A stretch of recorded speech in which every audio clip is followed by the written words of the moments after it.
I like what you were saying about, the third base dynamic actually being far more of a comfortable position and far more of you would say, advantageous position as opposed to the 4 base. I mean, sure, if you've actually found the way in which to control the mid game to the point where you're 20, 30 supply up, then taking the 4th can be okay. But still, those counter-attack paths are pivotal. Anyway, let's get on with our intros. Mr. Sean, why don't you take it away? Oh, thank you, Dr. Kilaris. Down in the bottom left-hand corner, the Zerg player playing under the ID I Am Protoss from Team Incredible Miracle in South Korea. It is Nestea. And spawning up in our top right-hand corner as our red Zerg going for a 10-ball, we have Mr. AZUBU's viOlet. I actually think that was that an 8 pool? I think it may have been. It was either 8 or 9. I mean, it looks like viOlet is taking a page out of Nestea's book and saying, you know what, this is how that feels.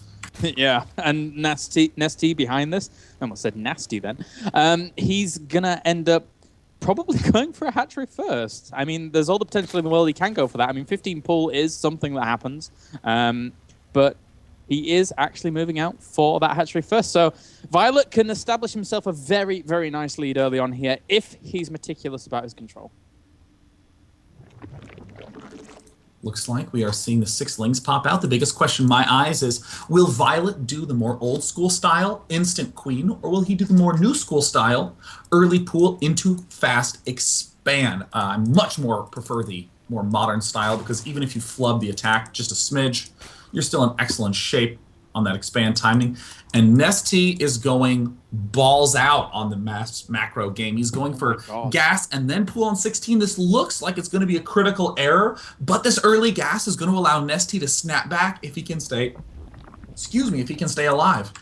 Yeah, but the big problem with there is if he can stay alive. This is a lot of aggression that viOlet's going to be putting on early on.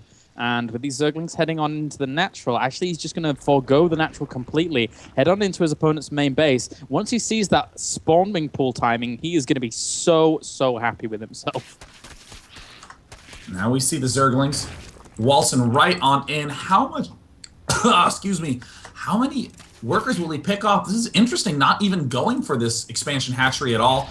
Just trying to delay as much as possible. And I'm looking at that spawning pool. That is a very, very vulnerable pool angle. There's really no good place for these drones to go. Nestea's trying to cluster to minimize the damage. But, I mean, viOlet is just bashing away. And with the number of Zerglings that viOlet has here, there's really no way the drones can turn around and attack profitably. And we see drones dropping by the half dozen. 6 down right now, most of them in the deep colors of autumn. And we see that even as the drones step into battle, viOlet is happy to engage. 9 drones down. And he gets a cheeky little pick off at the very end there on that last drone. So viOlet right now is grabbing himself a fantastic position in this game. Unit carrying station is 16 drones to 6. viOlet is, wow. I like the idea that Nestea expands and viOlet says, hey, nice fast hatch, enjoy the 6 drones, and just pulls back. Nothing Nestea can really do to step back in. It's going to be a swift game. With an economy like this, Nestea literally has 1 attack timing, and then there's nothing else he can do. Not a specific attack timing, but for whatever attack you decide to do as Nestea, you really get 1 shot and then you're dead.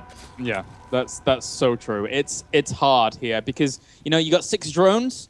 Great, you've got all the lava in the world, but not really the ability to be able to spend all of that lava just with 6 drones worth of income. So he's trying to catch up right now. 21 drones to the 14 here.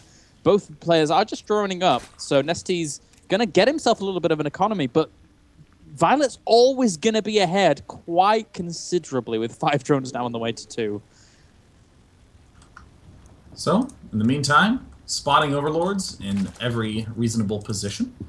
Nestea's trying to just drone himself up. viOlet is going for the spawning pool speed upgrade, and knowing viOlet, he's unlikely to say, all right, I have the drone lead, let me go for layer, let me try to get the lead in that regard. He's likely just going to try to bust right now with the Baneling Nest. And of course, as is standard in Zerg vs. Zerg, even if the Baneling bust fails, you always have a standard follow-up you can execute. And, you know, with viOlet positioning his Baneling Nest here, he also gives himself such good defensive positions. He can quite easily position his queen in between the Baneling Nest and the hatchery to negate a little bit of that surface area that the Lings would have to put on some pressure. But look at all the Zerglings he has on the way. Nestea's so busy about droning. Will he be able to react to this kind of pressure? Well, I think no. Quite honestly, Killaris, this is... Okay. This is one of these situations where, you know, Nestea, as we saw in his series against Delphi, a real master of hanging in there and staying alive.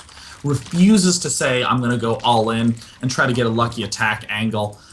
But there's just not that much micro that you can effectively execute with just spine crawlers and queens and no banelings against this huge invasion we're seeing out of viOlet. And look at viOlet's bank. It's through the roof. Can easily take a third hatch right here and extend his economic lead. And here he is swinging right on him. The spine crawler is one of the first targets. And there the banelings roll in. See you later, spine crawler. Who even needs to take out lings when you have that amount of units? viOlet storms the front.